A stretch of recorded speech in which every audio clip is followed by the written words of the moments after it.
नमस्कार दोस्तों, मैं रवि सिंह। अभी आपने कोलकाता रेप केस के बारे में सुना होगा। कोलकाता रेप केस अभी भी अनसुलझा हुआ है।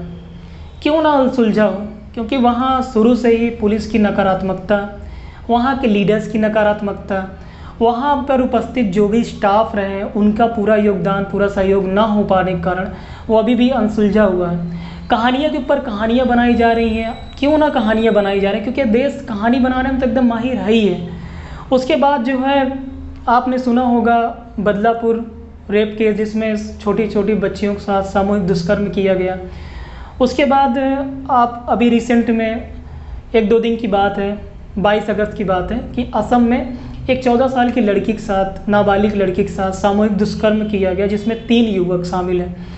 अब वो लड़की क्या है, ट्यूशन से पढ़ के आ रही है। अब रास्ते में क्या है, 3 युवक उसका गैंगरेप करते हैं और उसको बेहोशी की हालत में छोड़ देते हैं। यह हमारे देश की व्यवस्था है कि अगर कोई लड़की पढ़ना भी जाना चाहे तो पढ़ाई भी नहीं कर सकती है, वहाँ भी उसको खतरा है। आप हर जगह खतरा देख रहे हैं, चाहे हॉस्पिटल में देख लीजिए, चाहे आप घर में देख लीजिए, डोमेस्टिक वायलेंस देख लीजिए घर में, चाहे आप किसी मॉल्स में देख लीजिए, कहीं पर लड़की काम कर रही एम्प्लॉय के रूप में वहाँ देख लीजिए, कहीं पर कॉलेज में देख लीजिए, लोग लड़के आप देखते हैं 2-4 हुटिंगबाज मिल जाते हैं आपको। फिर उसके बाद आप सड़क में तो देख ही सकते हैं कि कितना इनसिक्योरिटी फील है। मतलब अगर आप देखेंगे तो लड़कियों को इनसिक्योरिटी ही है। अब लड़कियां इनसिक्योर फील भी करती हैं। क्यों ना इनसिक्योर फील करें? क्योंकि हमारी समाज में ऐसी व्यवस्था ही बन गई है कि वो हर तरफ से वो एकदम से असुरक्षित हैं। आप किसी भी प्लेस पर चले जाइए। अगर हम गवर्नमेंट डेटा की बात करें तो पर डे लगभग 90 रेप केस दर्ज होते हैं हमारे देश में, और हर एक 15 मिनट में एक रेप केस होता है। अगर पूरे साल की बात करें तो लगभग 31,000 प्लस रेप केस दर्ज किए जाते हैं। आपको पता होगा NCRB के बारे में, नेशनल क्राइम रिकॉर्ड ब्यूरो, उसके द्वारा रिपोर्ट हर साल दर्ज की जाती है, मतलब जारी की जाती है। उसके आधार पर हर साल आपको 31,000 प्लस रेप केस देखने को मिलेंगे, जो कि काफ़ी शर्मनाक घटना है। ये तो एक ऑफिशियल डेटा है, अनऑफिशियल और भी इससे ज़्यादा होंगे, क्योंकि गवर्नमेंट में डेटा वैसे भी कम दर्ज किया जाता है, रियलिस्टिक कुछ और बातें होती हैं। अगर हम डेटा की बात करें तो और डेटा आप ऐड कर सकते हैं, क्योंकि लगभग अगर हमारा जो गवर्नमेंट डेटा ये बताता है कि 80% महिलाएँ कहीं ना कहीं सेक्सुअल हरासमेंट फेस करती हैं अपनी पूरी लाइफ में। ये गवर्नमेंट डेटा है, तो इसका मतलब आप समझ रहे हैं कि हमारे देश की स्थिति बद से बदतर है। लेकिन गवर्नमेंट ना तो हम इस चीज़ से सीख नहीं ले पा रहे हैं। 1992 से गवर्नमेंट तो सीख ही नहीं ले पा रही, क्योंकि आपने पहला दुष्कर्म, काफ़ी हीनियस क्राइम सुना होगा, उन्ना शानबाग का नाम सुना होगा। उसके साथ काफ़ी बुरी तरीके से, ब्रूटल तरीके से रेप किया गया, जो कि काफ़ी वर्षों तक कॉमा में रही। फिर आपने निर्भया कांड के बारे में सुना होगा। 2012 में जो निर्भया कांड होता है उनका भी गैंग रेप किया जाता है, जो कि काफ़ी शर्मनाक बात है। और कितना ब्रूटली, कितनी बर्बरता के साथ गैंग रेप किया जाता है। आपने सुना होगा निर्भया कांड के बारे में।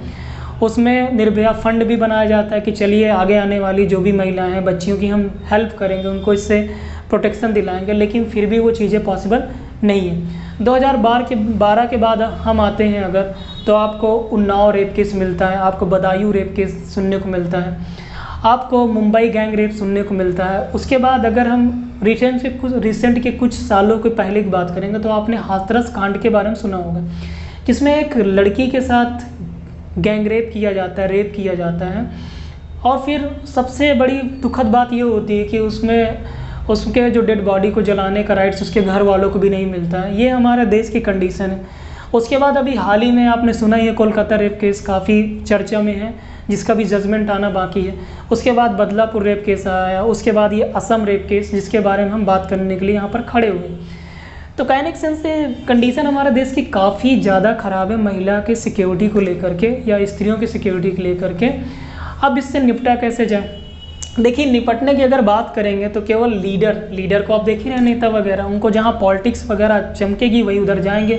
लीडर्स देखो किसी के सगे नहीं होते, सीधी सी बात है। ये यहाँ पर बैड पॉलिटिक्स होती है एकदम से, चाहे वो कोई भी लीडर्स हो।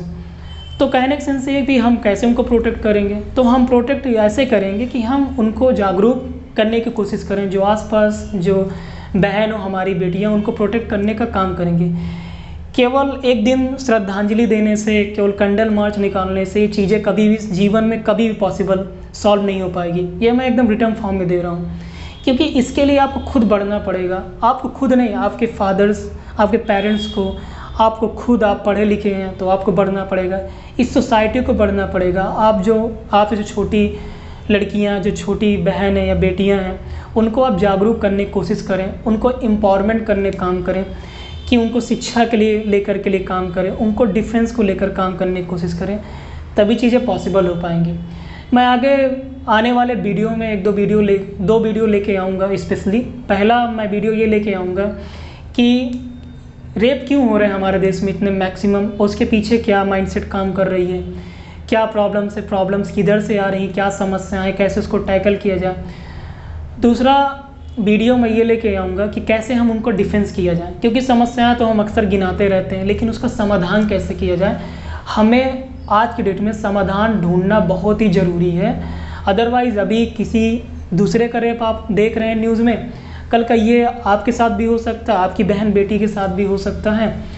तो मेरा आपसे सभी लोगों से अनुरोध है, हाथ जोड़ के, कि आप अपने आसपास की जो बहन बेटियां, उनको 5-10 मिनट 15 मिनट निकाल के उनको जागरूक करने की कोशिश करें। उनको, जो छोटी बच्चियां, उनको गुड टच बैड टच जैसी चीज़ों को बताने की कोशिश करें, तभी सोसाइटी अच्छी हो पाएगी। अदरवाइज़ चीज़ें ऐसी ही होती रहेंगी और हम लोग बैठ के आराम से तमाशा देखेंगे, रील्स लाइक करेंगे और ताली बजाएंगे, बस यही हमारे पास होगा। बस स्टेटस चिपका देंगे, फिर वही चीज़ें प्रक्रिया शुरू हो जाएगी। तो इसको हमें रोकने की ज़रूरत है। मेरी बात सुनने के लिए आपको बहुत बहुत धन्यवाद।